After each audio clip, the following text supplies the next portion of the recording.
আসসালামু আলাইকুম ভিউয়ার্স, আশা করি সকলে ভালো আছেন, সুস্থ আছেন। তো আজকে আবারও নতুন একটি অন্যরকম ভিডিও নিয়ে আসলাম। তো আশা করি এই ধরনের বিদ্যা আপনারা খুব কমই জানা আছে।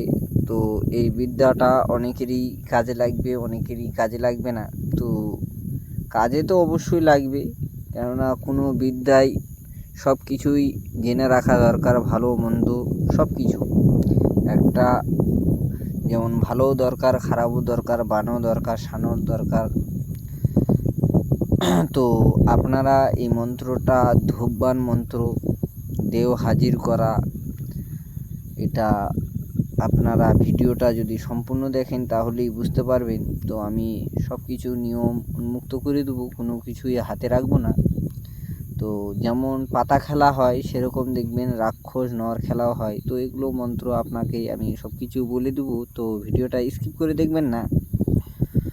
তো আপনারা যারা আমার এই চ্যানেলে নতুন, তাহলে চ্যানেলটি সাবস্ক্রাইব করুন এবং লাইক কমেন্ট বেশি বেশি করে শেয়ার করুন। আপনাদের লাইক কমেন্ট এবং শেয়ারের উপর নির্ভর করে আমি কিন্তু বিদ্যা নিয়ে আসব। এবং যেরকম আমার চ্যানেলটি কিন্তু কয়েকদিন ধরে ডাউন যাচ্ছে, তো সেই জন্য বলছি আপনারা একটু বেশি বেশি করে শেয়ার করুন, আর ভিডিওটা কিন্তু স্কিপ করে দেখবেন না। আপনাদের যদি, আমি তো বিদ্যা টাকা পয়সা দিয়ে আপনাদেরকে দিচ্ছি না, মন থেকেই দিচ্ছি। তো যতটুকু দেওয়ার, যেগুলো দেওয়ার সেগুলোই আমি দিচ্ছি। তো দেখবেন যে শ্মশান খেলা হয়, নর রাক্ষস খেলা বলছে, মানুষ আর রাক্ষসের খেলা, যে শ্মশানে হাজরা খেলা হয়, বা চড়ক পূজায় যেগুলো খেলা হয়, চড়ক পূজায় অনেক অনেক খেলা হয়। যেমন ঢাক সন্ন্যাসী আছে, জল সন্ন্যাসী আছে, নীল সন্ন্যাসী। তো সেগুলোর ভরণ তোলা যায় এই মন্ত্র দিয়ে, এবং এই মন্ত্র দিয়ে দেহ হাজির করা যায়, বিভিন্ন ভূত প্রেত আপনারা হাজির করতে পারেন। তো আপনাদেরকে আমি সর্বপ্রথমে মন্ত্রটা পড়ে শোনাই। তো মন্ত্রটা হচ্ছে, আয়ে জানকি দিয়ে দেখা পুষ্প রেখা ফলনের শরীরে কোন কোন দেও আসেন আসিয়া, তোরা করো আকাশে বাড়ানো হাত, দেও ধরিবার ধূপের আসন ধূপের বসন, ফলনের গায়ে করহ আসন, স্বর্গে থাকিবু স্বর্গ হইতে আসিবু, মর্তে থাকবু মর্ত হইতে আসিবু, পাতাল থাকিবু পাতাল হইতে আসিবু, ফলনের গায়ে ভরণ হবু ভরণ না হবু, তোর মায়ের দুধ হারাম করবু। আর একবার পড়ে শোনাই। আয়ে জানকি দিয়ে দেখা পুষ্প রেখা ফলনের শরীরে। তো এখানে ফল্লি নাম না বললেও হবে।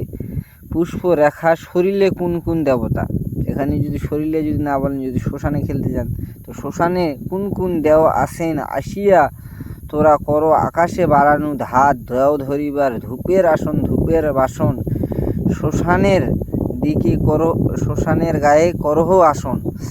এখানে বলতে পারেন, যদি নাম, যদি রুগীর গায়ে আনতে চান তাহলে রুগীর নাম বলবেন, বা অন্য কোনো পাতা আলা লোকের গায়ে আনতে চাইলে পাতাল লোকে নেবেন। তো স্বর্গে থাকিবু মর্তে, স্বর্গ থাকিবু স্বর্গ হইতে আসিবু, মর্তে থাকিবু মর্ত হইতে আসিবু, পাতাল থাকিবু পাতাল হইতে আসিবু, ফলনির গায়ে ভরণ হবু ভরণ না হবু, তোর মায়ের দুধ হারাম করবু।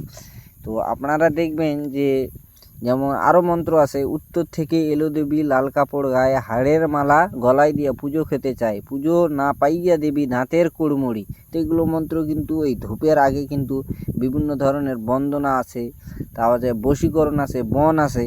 তো এগুলো কিন্তু ওই চড়ক পূজায় কিন্তু ব্যবহার করা হয়। তো এই যে পুষ্পটা, এই পুষ্পটা কিন্তু আর মুখের কাছে ধরতে হবে, বা নাকের কাছে বা মাথায় রাখতে হবে জবা ফুল। তো অবশ্যই কালির বাঁপায়ে যদি জবা ফুল পান তাহলে তো খুব ভালো হয়, না হলে এমনি জবা ফুল দিলেও হবে। আর যদি খেলতে যান তাহলে কিন্তু এই পুজোর জবা ফুল লাগবে। তো এগুলো কিন্তু ওই একবার করে মন্ত্র পড়বে আর ওই ধুবে মারবে। তো এগুলো মন্ত্র কিন্তু কানে যাওয়া দরকার। আপনারা অনেকেই খেলা দেখেছেন, এগুলো খেলার মন্ত্রও চান। যেমন আগুনে হাঁটা, আগুনটা স্তম্ভন করে, বড়শির কল দেয় তখনও মন্ত্র পড়ে, ধূপ দেয়। এই যে রাক্ষসের যে খেলাটা হয় মরার মাথা নিয়ে, ওই খেলায় কিন্তু এই মন্ত্র লাগে, ওই রাক্ষসের ভরণ উঠাতে বা ওই দেয়ের ভরণ উঠাতে কিন্তু এগুলো মন্ত্র লাগে। একবার পড়বে আর একটাই ধূপের বাড়ি মারবে।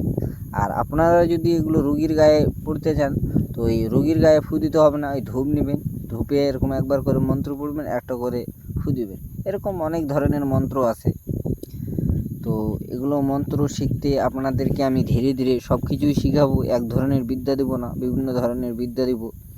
তো আপনাদের কাছে ছোট্ট রিকোয়েস্ট, মন্ত্রটা অবশ্যই আপনারা শেয়ার করুন, কেননা আমার চ্যানেলটি খুব ডাউনে যাচ্ছে। আপনারা যদি সাপোর্ট করেন আমিও কিন্তু আপনাদের সাপোর্ট ও সাহায্য করব।